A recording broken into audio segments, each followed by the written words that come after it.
Assalamu alaikum and welcome to Perspective. Pakistan's observing Earth Hour and World Water Day 2025. With respect to that, we'll be talking about, of course, climate damage and also its effects overall on things like water scarcity. And we've also seen, with respect to that, President Asif Ali Zardari and Prime Minister Shehbaz Sharif's message, where they talk about energy conservation. They also talk about how Pakistan contributes to 1%. Less than 1% of global emissions, but of course is highly climate vulnerable. We'll be talking about what we can expect and how to, whether it is possible at all to be able to deal with the kind of climate damage that is anticipated, the effects of that climate damage that seem to be on the horizon. We'll be talking about that, particularly, of course, water scarcity. We've seen a drastic decline in water availability. What kind of water conservation is possible? What measures are possible? How do we try to mitigate this damage? All of that today on Perspective. I have with me Muneer Ahmad, who's Executive Director, Devcom. Thank you for being with us today. We also have with us Durreshawar Mahmood, who's Climate Policy Expert. Thank you for joining us today. Muneer sir, we've spoken about climate damage from time to time. This latest, of course, particularly with regard to water scarcity. Let's not mince words. Let's talk about what you think is the situation at this time for Pakistan. At this moment, we are facing a scarcity of water, and everyone knows. And experts were, stressing upon more water reservoirs for long. Okay. And the UN report clearly indicated that 2025 will be water scarcity year for Pakistan. And Pakistan will be among 5-7 countries, and now it's on us. And even if we see that the water level, the groundwater level has gone 1700 feet down. So it means like it is really quite difficult for a common person to harness the potential of groundwater. And on the other hand, we have only 2 large dams, and their capacity will be has reduced because of the silt and other factors, and they are expected to to go to the dead level in maybe in some weeks or a couple of months. So this is the exact situation. On the other hand, if we see that the rain coming. I wanted to come to that. We've seen the recent rain, and of course, there's more expected. Sorry? There's more rain expected also. More rain, I don't see. This year, rain and snowfall gone down 40%. So it means like we will not be having much water in the coming days. Okay. And secondly, the shortage of water reservoirs will really put us in really dangerous situation.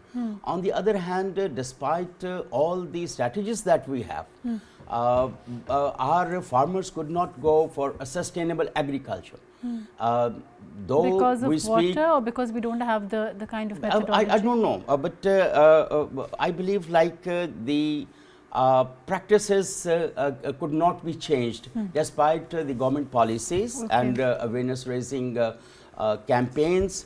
And the third, the most important thing is we are a nation increasing with the approximately 3% annually.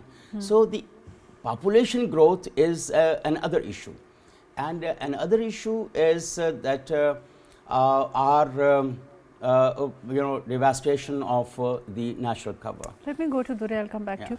Durre, first of all, how much of this is natural damage, where we are at this time, and how much of it is because we are at, unfortunately, part of those countries that unfortunately suffer more because of climate damage, whereas we contribute less? So basically, I would say it could be 50-50. First of all, as you know that our cities are growing and the population is actually growing at an exponential rate, which means that we all water is survival for us. That means that we have more reliance on the resource. And like Sir said, that we are over abstracting. The groundwater is now really dry at the moment. A concept called drawdowns, where the ground level decreases.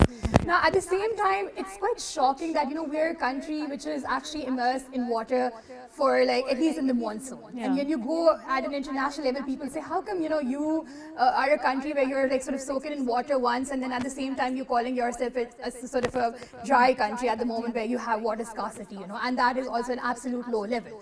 But so is it because we don't have enough storage? Yeah, so basically we do not have enough storage. Our practices where the window where we sort of receive the 20% of the water, we are unable to sort of store it. And so we sort of have a geography where everything, the water actually from the melting of glaciers falls into the Indus system and ultimately goes to the Arabian Sea.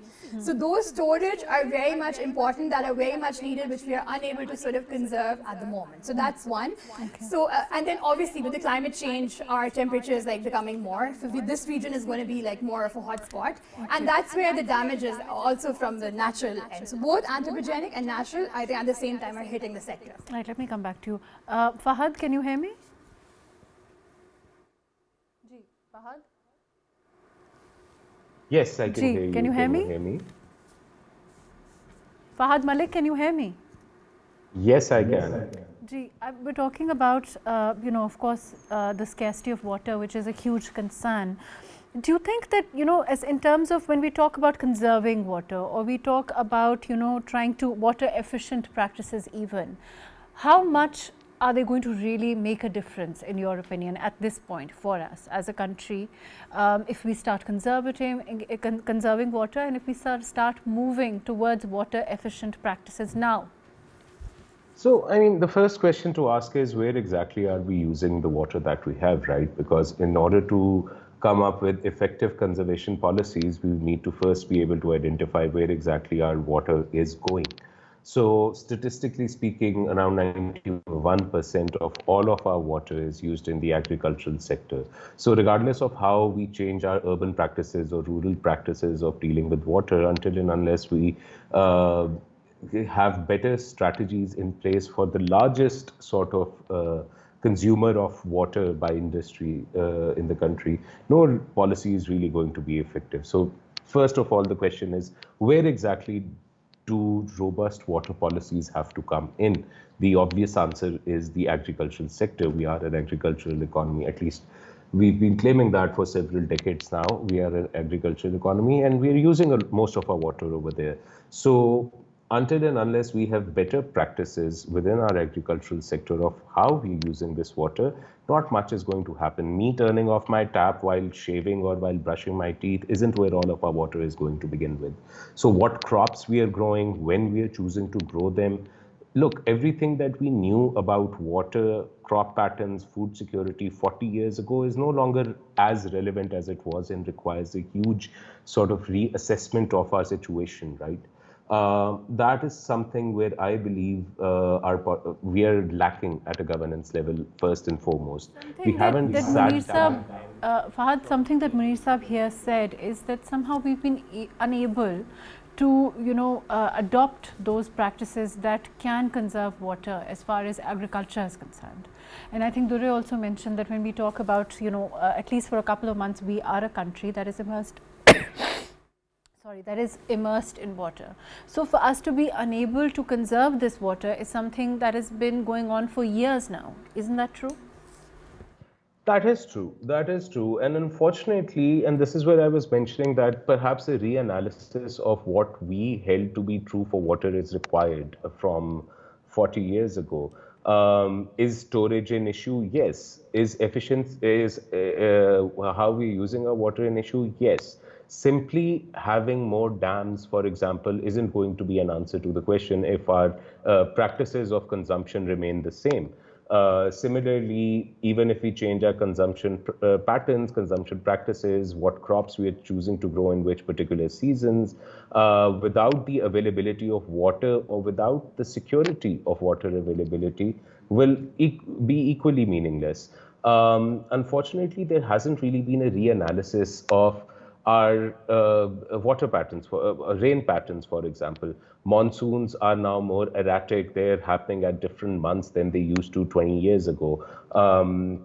We have more urbanization, which means that our water table is not being replenished at the rate that it was previously, by using just some examples. Thinking that we can come up with an answer in a few lines is unfortunately isn't how the solution is going to come about. It's going to come about by a thorough reanalysis of our situation. But Fahad, we talk about reanalysis of our situation. We've been, as a country, we've been participating in, the COP meetings also. And we've also, since last year, the year before last, we know that there has been a concentrated effort on the part of the government to deal with, on an international level also, on a national level also, to deal with this crisis, which of course has been looming for a while. So why have we made headway then at all, would you say? I would say not a lot of it. The reason behind my opinion is we are making all of our policies at a federal level, despite the fact that constitutionally speaking, water is a provincial subject, yet our majority of our water policies are happening at the federation. Unfortunately, regardless of what the federation presents at a COP, until and unless the constitutional and legal regime in Pakistan backs that up, it's not really going to mean anything. It's just words on paper at the end of the day. Talking about Pakistan itself, there is strong friction between Punjab and Sindh on water usage. Sindh, and to a large extent rightly says that it does not get the amount of water it should get under the 1991 Water Apportionment Accord. Similarly, Balochistan has grievances with Sindh, and within Punjab, for example, southern Punjab has grievances with northern Punjab, saying that that's where the bulk of the water is being used. Yet the policy or our nationally determined contributions are being made at a federal level and being pitched internationally without sort of the synergy that is required within our own provincial units on the same subject. On that note, let me take Durre and then I'll come back to you before I go to Muneer Sahab. Durre, is it true? You've also, I know, been a part of these conferences. You've also, had a liaison with the government. Is it true that we don't, what Fahad is saying, that there seems to be a lack of coordination between, for example, provinces, between the federation and the provinces? Do you agree with this? I agree. There are multiple ministries, multiple departments, and they more or less have similar functions. So the roles and responsibility have to be defined. We have water commissions, we have a separate department for irrigation, separate for groundwater. So that's there. But having said that, I mean, they are, the current government and even the previous government is actually been mobilized on the issue. Okay. There's an urgency, and I was speaking to like few people in Punjab from the government, and I found out that there's a exponential effort in terms of like stormwater drainage storage. They were able to turn basically the cricket ground, like the facility, they have a storage down there. So there's this work that's going on, but we really need more investment. Similarly, there's work underway in terms of climate smart agriculture, in like having new seeds which are like less water intensive, so that's happening, but then that's all at a very pilot scale. Similarly, there are rainwater harvesting systems that are being also piloted within the cities, to sort of demonstrate the applicability to use to like conserve water from the rain. But still there has to be work done at a scalable level. We are a fifth populous country. There's more work that's required, and that's where I agree with Fahad that we need to sort of quickly act, because like I said, that we will become water stressed in a couple of years, and we are not yet ready for that sort of thing at the moment. Muneer Sahab, when we talk about investment, which is essentially, seems to be, the real crunch here, as far as international donors are concerned, the last time we spoke, I think, we discussed how these conferences help, and, to be able to engage international donors on that level, we are likely to see some favorable results. Have we seen something? Do you think that there is something positive overall? Do you think that we are moving towards perhaps getting more investment? What is your overall assessment of where we are? I will come to this question Okay. later on, but first I would like to respond to Fahad Saab's that where he mentioned that there is no coordination with the provinces. Almost 2 years were, it took almost 2 years to develop a national water policy that was launched in Feb 2018. Okay. Now, in the new circumstances, the consequences that we are facing, I believe we may need to go back to provinces and take them on board and revise that. Because the situation also keeps changing. Maybe like 1.5 years back or 2 years back, Pakistan launched its National Adaptation Plan. Right. National Adaptation Plan was again, all the provinces, all the stakeholders were consulted in. Okay. And after vigorous consultation, the National Adaptation Plan was approved. Even the Living Indus, that project is funded by Green Climate Fund, it is quite inclusive. And I think if we need to talk about these instruments or these projects, we need to have another very in-depth session on it. And I believe it is a very wrong conception that provinces are not taken on board. Even National Disaster Management Authority every year start taking provinces on board, even the hotspot districts as well, to develop its monsoon strategy. So I believe you think that there's no problem of coordination? Problems are there, but it is not only the federal that takes the decision.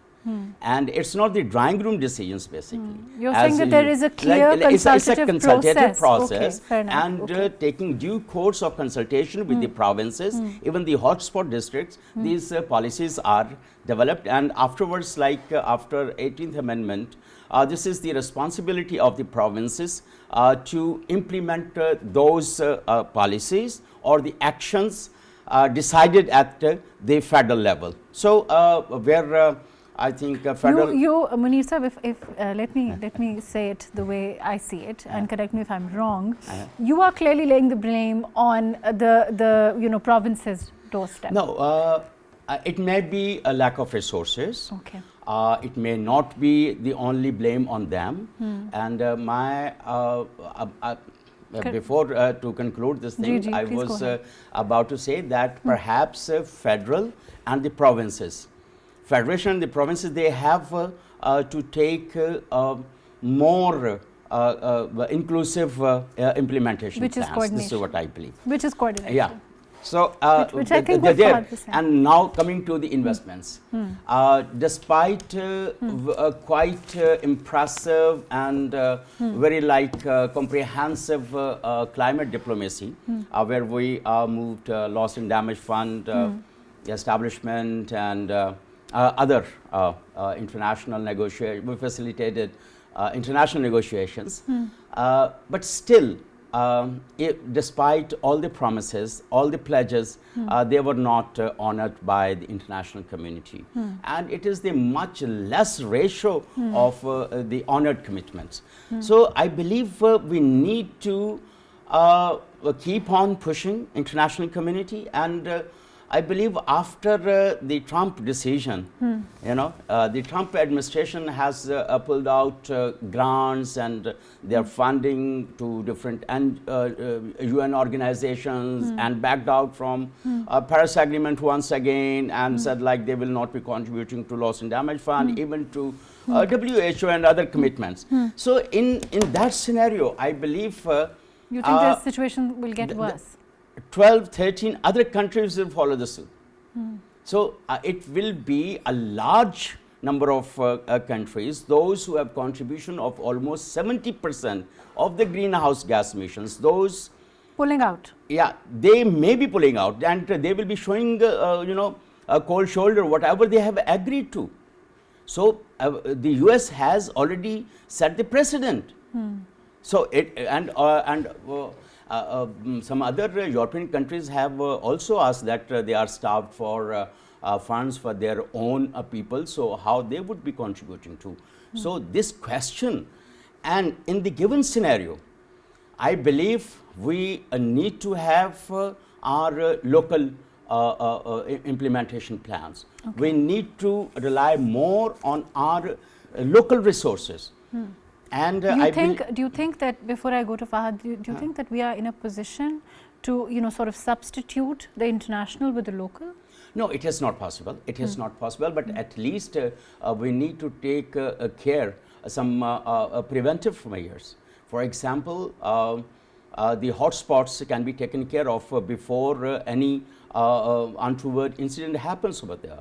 For example, as Durreshawar also mentioned about the potential of rain water harvesting, and Fasab also mentioned about it.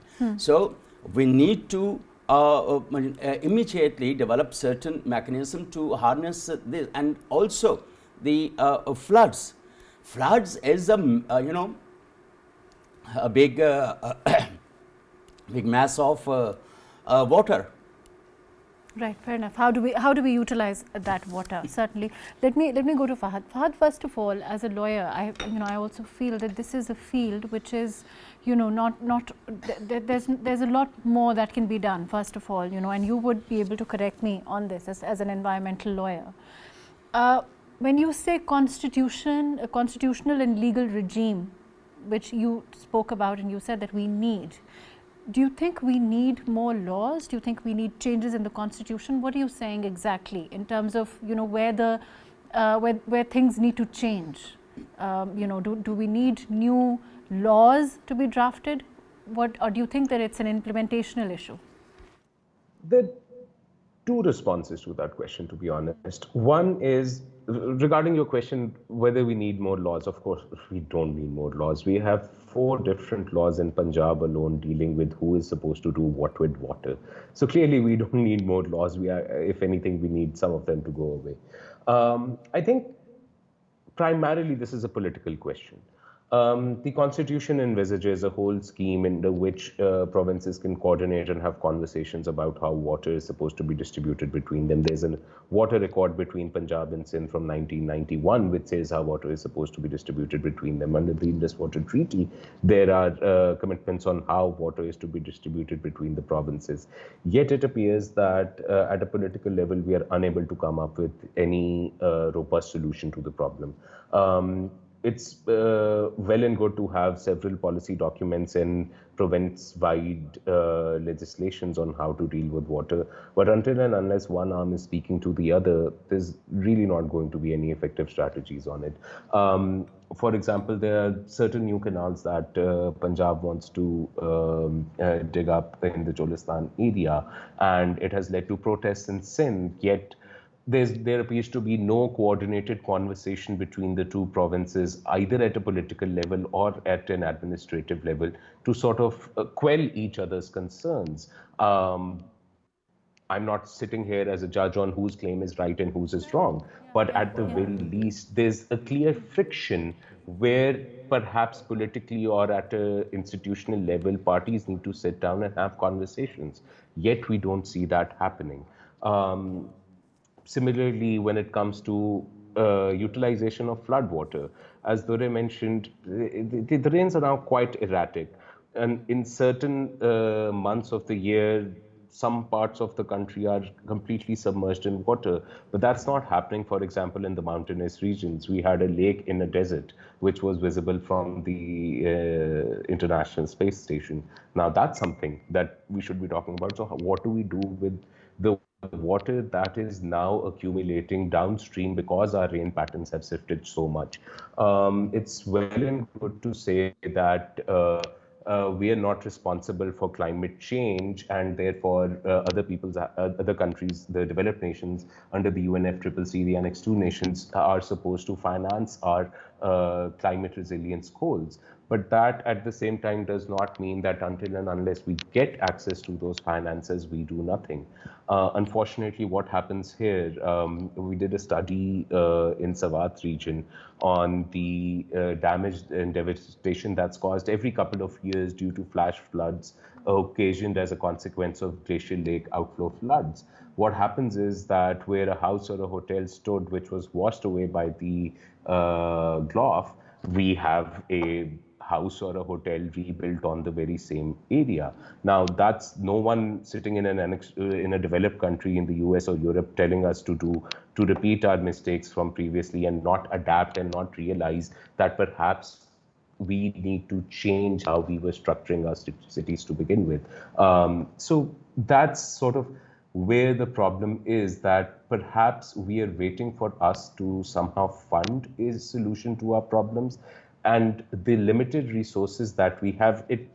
I'm 100% with the other two participants of this conversation that the lack of funds that our both governments at the provincial level and the federal level. You agree that after the US and Trump's recent policy, there are concerns that other countries will pull out? Of course there are concerns. And they all have solid foundations. The reason why, for example, the Paris Climate Accord was not a binding agreement between the parties was because the US said we won't sign it if it's binding. Yet, as soon as Trump came in, even in his first term and now in his second term as well, one of the first things he's done is pull the US out of the Paris Climate Accord. So obviously relying on them for money coming in so that we may be able to adapt, that's not going to happen. But that also does not mean that there's nothing that we can do. It still means that we can change our current policies, we can change how we are rebuilding. At the very least, we can change how we rebuild ourselves post a climate catastrophe like the floods that we've seen every couple of years for the past decade in the country. Okay, let's talk about that. Let me include Durre in this also. Durre, what change in policy do you envisage? So and you think it's going to will make a difference to overall, our, say, to next year, for example? So everybody says that we're a graveyard for policies, and I say that we don't need more policies. To be really honest, what we need is an action. Like, we need strategies more, right? Okay. Like Fahad said that, every area would have a tailored and customized solution. Like, if you're talking about upstream water management, it would be different than, the downstream water management. Now, the strategies could be like, like I said, that flood prevention and flood protection could be like one, using nature-based solution could be another, to like, then we have to do reclamation, recycling of existing water. See, ineffective water resource management is going to be a national security issue for us. Why? Because, we are reliant on water for our energy security because of the hydropower. Nobody's talking about that.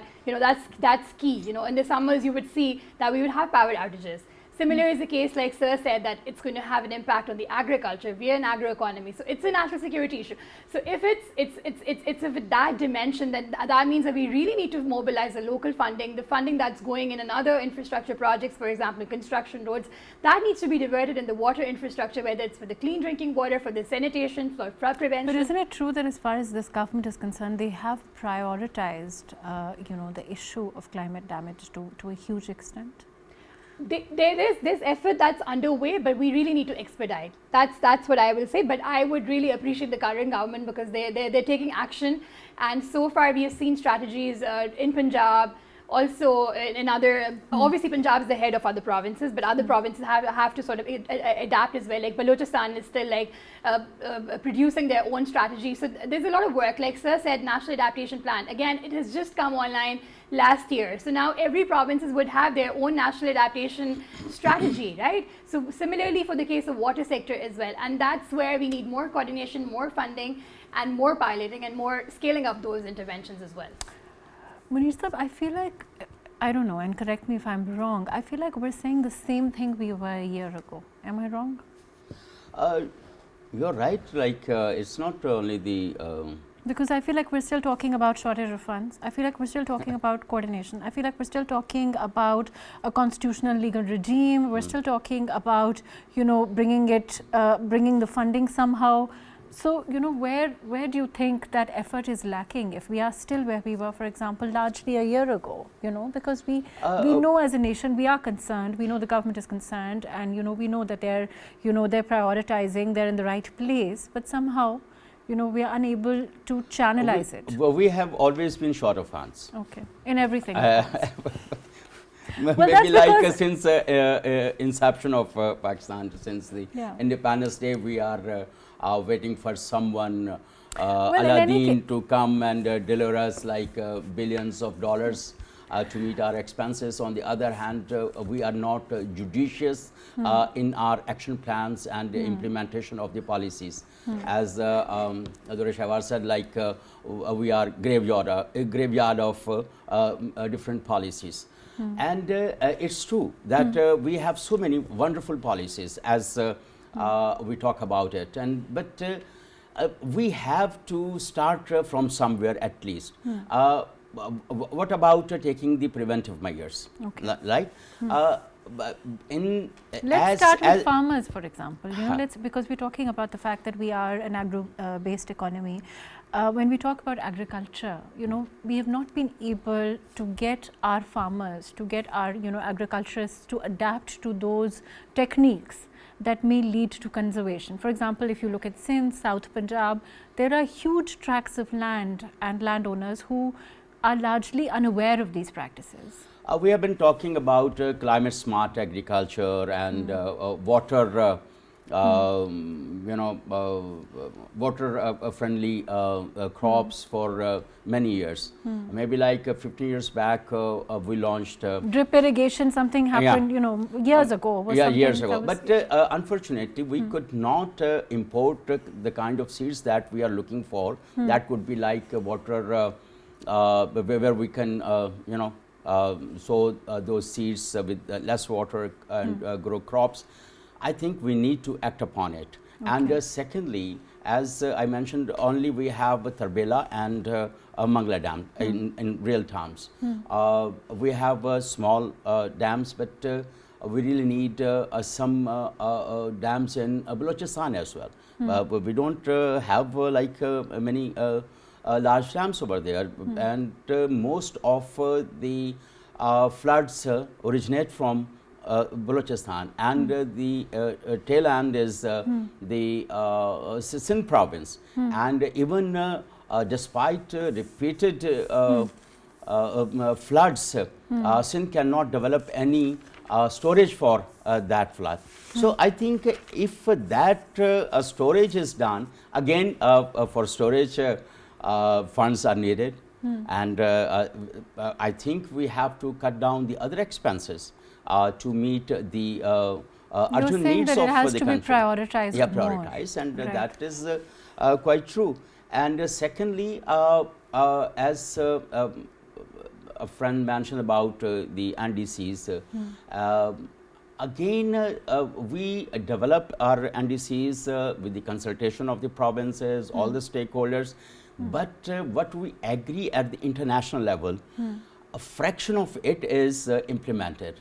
I don't know, it's a bureaucratic hurdle or a lack of will of the departments. If we, you know. But it's also unfortunately, you know, coming back to that same circle. It's also about resources, right? Yeah, it's about resources. It's not just about political will. It's not just about the departments wanting to come through. It's just about them not having. On the other hand, in the lighter note, where we stand on the corruption index. Okay, fair enough. Let's not compare those two. Let me go to Fahad again. Fahad, we talk about, you know, for example, something, you know, just a term. We talk about sustainability over expansion. Could you explain this? What does it mean? And what do, you know, if we follow this path, will it lead us somewhere? Look, couple of things. First, we need to remember that regardless of how that came about, we now have Article 9A to the Constitution, which now guarantees us a right to a clean, healthy and sustainable environment. What sustainability essentially means is that you don't develop for the sake of development. We have a habit that any new project that is going up should be appreciated because look, there's development. Development is not an end goal. Development can never be an end goal. Development is a means to getting to your end goal. So when we talk about sustainability, we mean that we only allow such projects to happen which, in light of our climatic and environmental condition, are for the net benefit of our environment. Now, what exactly is environment? It includes water, it includes air, it includes land usage, it includes how we decide to structure our cities, it includes how we decide to build our roads or what we prioritize over there. So sustainability would require us to only undertake those developmental projects which are for the net benefit of the environment and are absolute. And even though, look, saying that something is absolutely essential is a very relative term, for example. Ask an engineer, and for them, a dam may be absolutely essential because they're only looking at it from one particular engineering viewpoint. But talk to a human rights lawyer, for example. They would say that, look, if you're ignoring the human cost of building a dam, then you're not really, that dam may be a feat of engineering marvel, but it will never be constitutionally justified. So the lens that sustainability would want us to put on, and is now mandated under Article 9A, is look at the environment as a whole. That is the litmus test here. If something is for the benefit of, and Article 9A gives an unqualified right to a clean, healthy and sustainable environment. It is not something that can be subject to law. It is not something that can be taken away on any ground whatsoever. So sustainability here in Pakistan will always now have to mean something which is for the net benefit of the environment. Anything which is going to cause a harm to the environment cannot be allowed as an activity in our country. Right, fair enough. Durre, as far as we talk about, of course, we've seen the statements come from the President, from the Prime Minister. Again, I keep on saying this, and I think it's important to reiterate that we have seen the government prioritize this, and I think you will probably be a better person to sort of illustrate that. Overall, as far as environment is, as far as population is concerned, I think it's important we talk about it. Whatever measures we take, however we, prioritize this, if that doesn't, if we don't control population, unfortunately, all of it will have, little to no effect. Is that something that is, being kept in mind, in your opinion? So basically, current regime and all the policies and strategies, I haven't come across anything that's talking about controlling the population. So definitely that needs to be prioritized. And I, as an environmentalist, I'm like really worried. Like, we're becoming from 5th to 4th populous country, and what would our groundwater look like? What would our surface water resources would look like? So that needs to be prioritized and mainstreamed. And our policymaker regulators really need to think about that, because when we talk about the action plans, they are long term, medium term, short term. We are really thinking in the very short term goals, because obviously our regimes are also, when the government comes, they have short term agendas. But are they factoring in the kind of population growth? I really don't think so, because obviously there are stakeholders that are yet to be reached out to be advocated that why this country does not. They have to stop. There has to be a hard line here. Okay. And those need to be like sort of also streamlined, and they should be part of the discussion really. Okay. Because we do get, the government gets a lot of retaliation from a lot of people who are not literate enough to understand that why they need to stop. That's their hard line. And those stakeholders need to be added. A lot of countries this had similar challenges. They actually got those clerics or the influencers as part of those discussion and dialogues, and those were the change maker in those countries. So that we really need to really go back to them, talk to them, get them on board, because they're the key stakeholders in a lot of our provinces who have tribal sort of influence, and that's where I think the current policies or the strategies do not account for any of the population. Right, fair enough. Muneer Sahab, I'm running out of time, but I'd like your quick comments overall.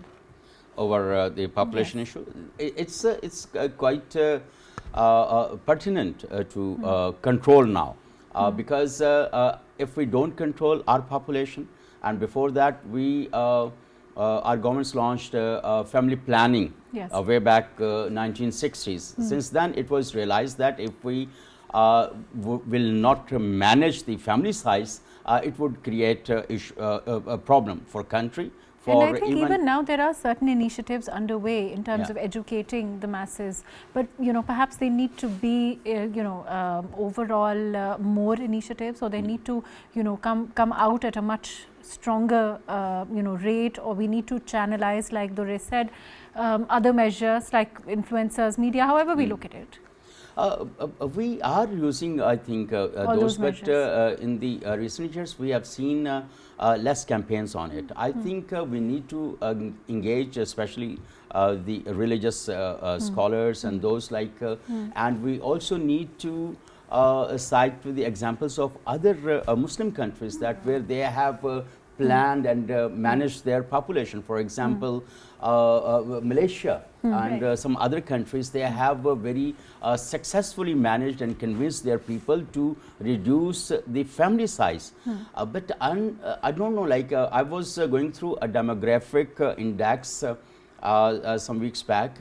Pakistani women bear like 3.3 children, while the global average is 0.89.